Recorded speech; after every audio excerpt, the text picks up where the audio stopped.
আসসালামু আলাইকুম, বিসমিল্লাহির রহমানির রহিম।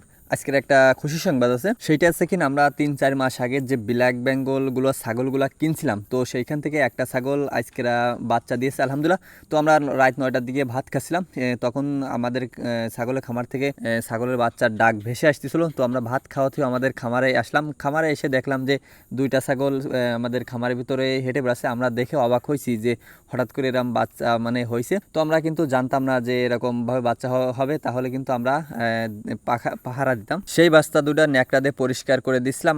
পরিষ্কার হয়ে গেছিল অনেকক্ষণ আগে, সম্ভবত বাচ্চা হয়েছে। তো ওর মা চেটে চুটে পরিষ্কার করে ফেলাইছিল, তবুও একটু ভিজেছিল। তো ন্যাকড়া দিয়ে একটু পরিষ্কার করেছিলাম। আর শীতের সময় তো মানে ছাগলগুলা কাঁপতেছিল আর দুধ খেতে যাচ্ছিল, কিন্তু মানে খেতে পারছিল না। আর বান দুইটা অনেক মোটা মোটা হয়েছিল। আমি দুধ খাওয়াই দিচ্ছিলাম। আর ছাগলটা বসতেছিল উঠতেছিল, মানে এরকম ভাবে বসতেছিল। আমরা ভাবছিলাম আরো মানে একটা দুইটা হবে, তো একটা দুইটা আর হয়েছিল না, দুইটাই হয়েছিল। তো সব মিলে আলহামদুলিল্লাহ যে দুইটা ছাগল হয়েছে, কিন্তু দুইটা ছাগল হওয়ার কথা না, একটু বেশি হওয়ার কথা ছিল। তার কারণ হচ্ছেন যে আমরা তো মানে এই ছাগলগুলা কিনছি ৪-৫ বিয়ান ৩ বিয়ান হয়ে গেছে, সেরকম ছাগল আমরা দেখে দেখে কিনছি। এই সব ছাগলগুলা কিন্তু ৩টা-৪টা করে সাধারণত বাচ্চা হয়, কিন্তু এই দুইটা বাচ্চা হয়েছে। তো সুস্থ মতো হয়েছে, আল্লাহর কাছে লাখ লাখ শুক্রিয়া আলহামদুলিল্লাহ যে সুস্থ মতো তো হয়েছে। আমাদের ৩টা-৪টা হয়নি তো কি হয়েছে, আমাদের প্রথম দুইটা হয়েছে, ভালোই হয়েছে আলহামদুলিল্লাহ। তো আমাদের এই ঘর থেকে আমরা এই ছাগলের ঘরে থবো না, তার কারণ হচ্ছেন যে এইখানে তো আমাদের বনবিলে উপদ্রব বেশি হয়। তো যদি ঠ্যাং যদি নিশ্চয়ই পড়ে যায় তাহলে তো বনবিলেতেই খেয়ে ফেলাবে। আমরা এখানে নিয়ে চলে আসছি।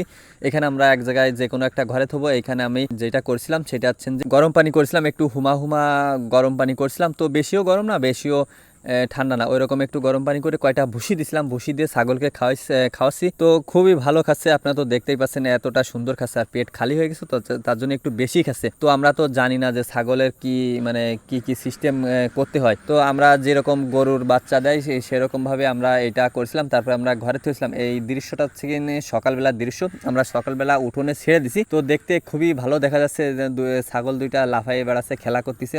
আর আমরা বিলির থেকে কচি ঘাস কেটে এনে দিছি, সেই ঘাসগুলো ছাগলে খাচ্ছে, দেখে খুবই ভালো হচ্ছে। আর একটা জিনিস আপনাদের বলা হয়নি যে ছাউ দুইটা হয়েছে, ছাগলের যে ছাউ দুইটা হয়েছে, এইটা আছেন দুইটা মেয়ে ছাগল হয়েছে, দুটা আছেন মেয়ে ছাগল। তো সব মিলে আমরা খুশি। তো আপনারা সবাই আমাদের খামারের জন্য দোয়া করবেন, আমাদের ছাগলের জন্য দোয়া করবেন যেন সুস্থ থাকে। আসসালামু আলাইকুম রহমতুল্লাহ।